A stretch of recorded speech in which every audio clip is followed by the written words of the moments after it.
Olá, queridos, graça e paz. Agora há pouco me pediram para comentar essa questão tão polêmica e complexa que envolve até mesmo o posicionamento do Papa em relação ao casamento homoafetivo.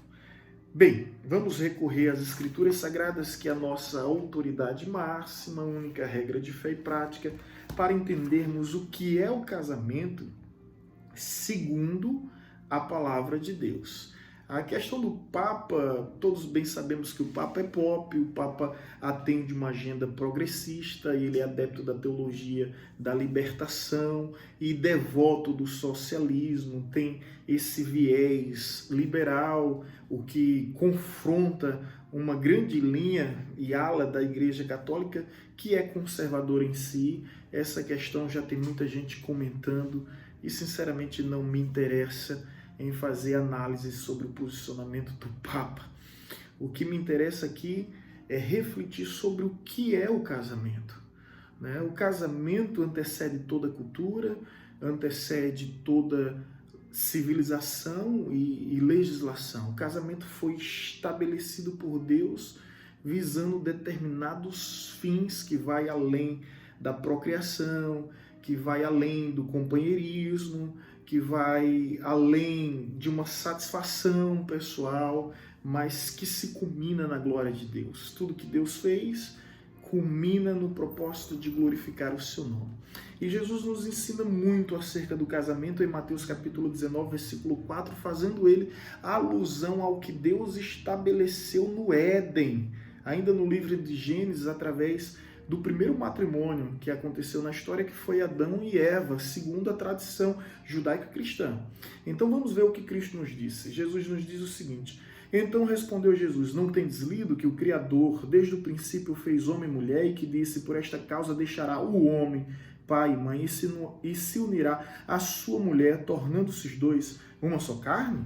De modo que já não são mais dois, porém uma só carne. Portanto, o que Deus ajuntou, não separe o homem. Jesus nos explica aqui muito bem, direto, explícito, específico, os três propósitos do casamento. Primeiro, o casamento tem que ser heterossexual. Veja que o texto diz homem e mulher, heterossexual.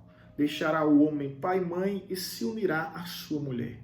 Ok? Segundo, o texto é muito bem claro quando nos ensina sobre a segunda verdade, monogâmico. Primeiro, heterossexual. Segundo, monogâmico. Isso representa um homem e uma mulher. Não existe espaço para o poliamor, para a poligamia. É um homem e uma mulher. E uma outra verdade, também dita nesse texto, diga-se de passagem, é que o casamento, além de ser heterossexual, monogâmico, ele deve ser monossomático, o que significa um só homem e uma só mulher. O que Deus uniu, não separe o homem. Esse é o propósito. No entanto, contudo, todavia, entretanto, o texto discorre a seguir, apresentando algumas exceções que Deus estabeleceu para o divórcio. Como o assunto não vem ao caso neste momento, vamos nos deter justamente ao propósito do casamento. O casamento é um sacramento. Segundo a cristandade, ao longo de toda a sua história, o casamento é sagrado. O casamento é uma união entre um homem e uma mulher por toda a vida, para todos sempre, segundo os propósitos de Deus. E não compete ao Estado, ao governo, redefinir aquilo que é anterior a ele. O governo não tem autonomia. Para você entender um pouco melhor, a família não existe por causa do governo, mas o governo, o Estado, existe por causa da família. A família, como disse Rui Barbosa, é a célula máter da sociedade, e eu acrescentaria a sua fala, o núcleo dessa célula é o casamento.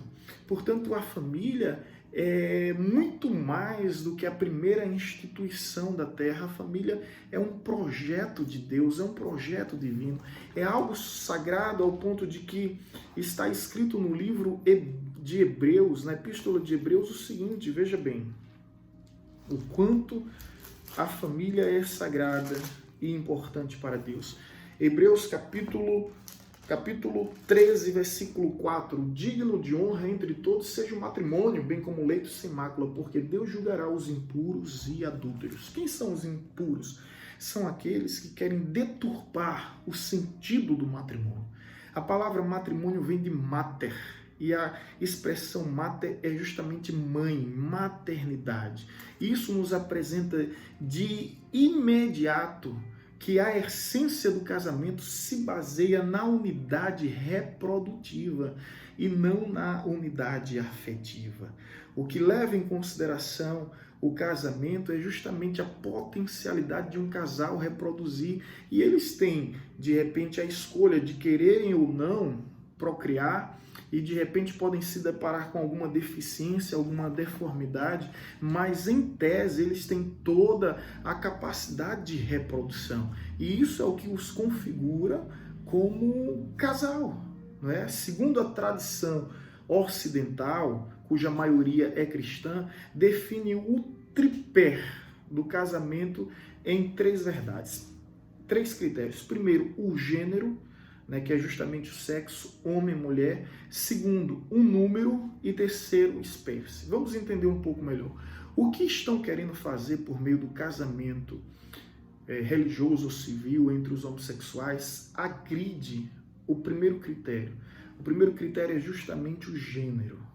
Então agora casamento vai ser permitido homem com homem, mulher com mulher. Se a gente ferir esse primeiro critério, que é o gênero, o que vai nos impedir de ferirmos o segundo critério, que é justamente o número? Então, logo, se o casamento homoafetivo for permitido, logo a poligamia, o poliamor, será aceito com muita naturalidade. Vai gerar o efeito dominó. Não é? E se não garantirmos o casamento por meio do gênero, por meio do número, logo em seguida vai vir também o terceiro critério que vai ser infringido, que é justamente um critério da espécie, que a espécie é justamente o ser humano. Nesse caso, os animais podem ser alegados como espécie, as árvores podem ser alegadas como espécie. E aí vai existir a zoofilia e vai existir a dendrofilia, que é justamente essa atração sexual por animais, por árvores, e, enfim, tem tantas taras, tem tantos instintos, tantos impulsos, tantas atrações existentes que a partir de então não vai existir mais um critério. Por isso, os conservadores têm toda essa preocupação que se não conservarmos esses três tripés de gênero, número e espécie, as coisas vão desandar. E a partir de então, vamos viver uma inversão de valores na sociedade. Volto a repetir que o que define o casamento é a unidade reprodutiva e não a unidade afetiva. Se avaliarmos que o matrimônio deve se basear no amor, que o amor, no caso, é a essência do matrimônio, então amanhã vamos legalizar a pedofilia, porque de repente um pedófilo pode alegar que o que ele tem não é um distúrbio, o que ele tem não é uma tara, não é um instinto, o que ele tem é amor por uma criança. Então vamos permitir isso com naturalidade? De modo algum. Então a cristandade, o cristianismo sempre será contra o casamento homoafetivo. Na realidade, para ser muito sincero, não existe casamento gay. E os gays não deveriam se sentir ofendidos, sabe por quê? Porque a palavra casamento vem de acasalamento, uma palavra de origem judaico-cristã. Judaico-cristã, o sentido do casamento, conforme já foi dito, é um sacramento. Eu acho até contraditório as pessoas exigirem o bônus sem viverem o ônus. Querem desfrutar de direitos sem cumprirem os deveres. Casamento é um rito cristão, judaico-cristão, um rito religioso. Então não faz sentido algum as pessoas não submeterem aos princípios bíblicos e quererem desfrutar de determinados prestígios. Qual é o meu conselho aos homossexuais? Inventem um outro nome. Em relação à união estável que envolve toda essa polêmica, bom, a gente está apenas seguindo a lei, a nossa Constituição, que está acima, ou deveria estar acima de qualquer tribunal. Isso porque a Constituição de 1988, no artigo 226, no parágrafo 3, ela nos diz o seguinte, veja bem, para efeito de proteção do Estado, é reconhecida a união estável entre homem e mulher como entidade familiar, devendo a lei facilitar a sua conversão em casamento. Eis a questão. É uma questão de legislação, é uma questão da própria Constituição, e nós nos deparamos com essa realidade onde o Supremo Tribunal Federal tenta rasgar, na realidade, estão rasgando a nossa Constituição. Bem, não podemos impedir os homossexuais de sua liberdade. Se existe um povo que defende o livre-arbítrio ou a arbitrariedade, a capacidade de escolher, esse é o povo cristão. Né? Os homossexuais devem ser livres para viverem, né, suas tendências no âmbito privado, assim como era na Grécia Antiga. Né? Há historiadores que relatam todas as questões homoafetivas no povo grego, mas o povo grego, né, não fazia casamento de homossexuais, porque tinha esse mesmo entendimento, tinha a mesma compreensão, embora não proibisse, não impedisse as pessoas de terem sua vida particular. Então que os homossexuais exerçam sua liberdade no ambiente privado, tenham a sua vida e de fato, nós como batista, eu sou um pastor de formação batista, e o batista defende a liberdade de expressão.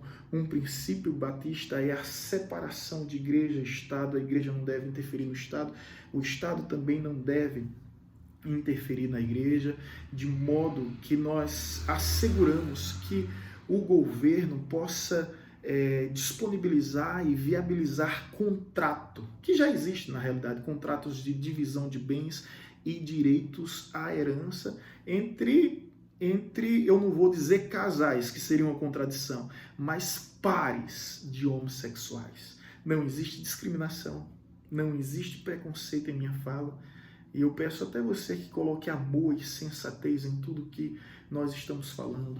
Estamos apenas reivindicando uma verdade e um direito que antecede todas essas tendências, todas essas ideologias, todos esses comportamentos atuais que visam deturpar aquilo que já foi escrito. Não podemos redefinir algo que existe anterior ao Estado, ao governo.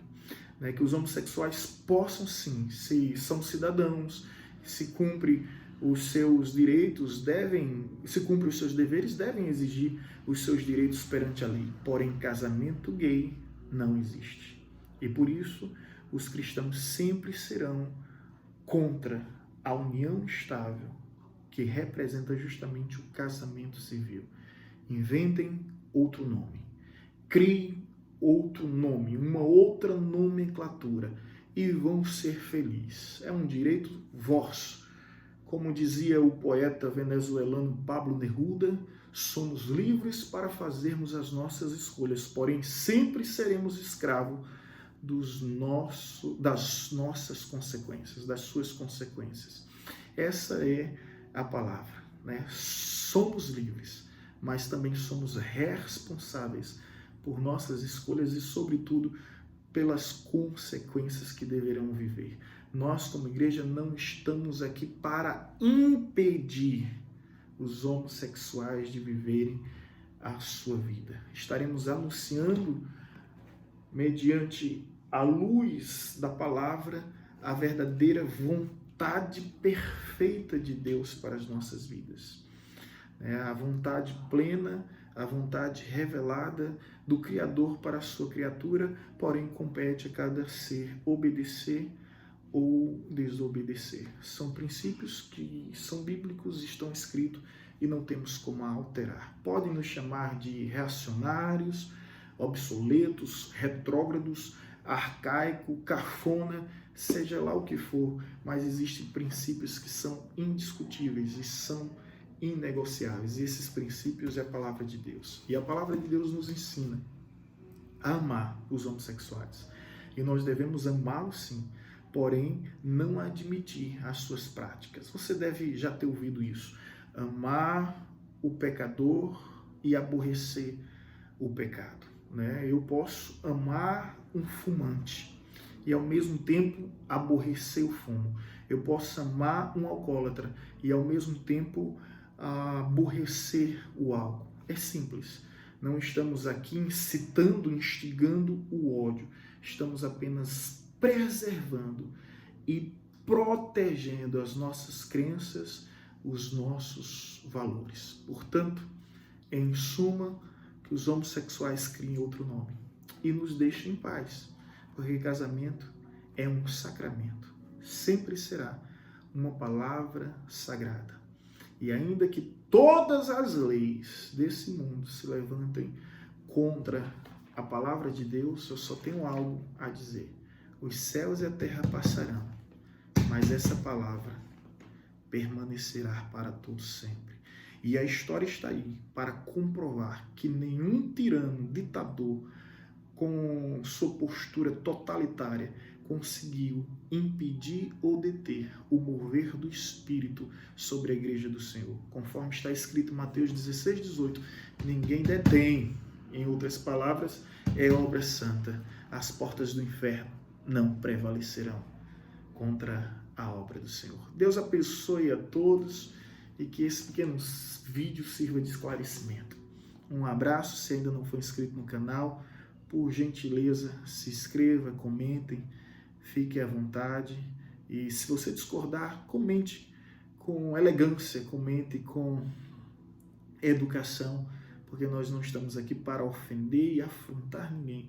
Estamos aqui apenas para esclarecer, caso você tenha dúvida, o porquê de não aceitarmos como cristãos o casamento gay. Não há casamento gay.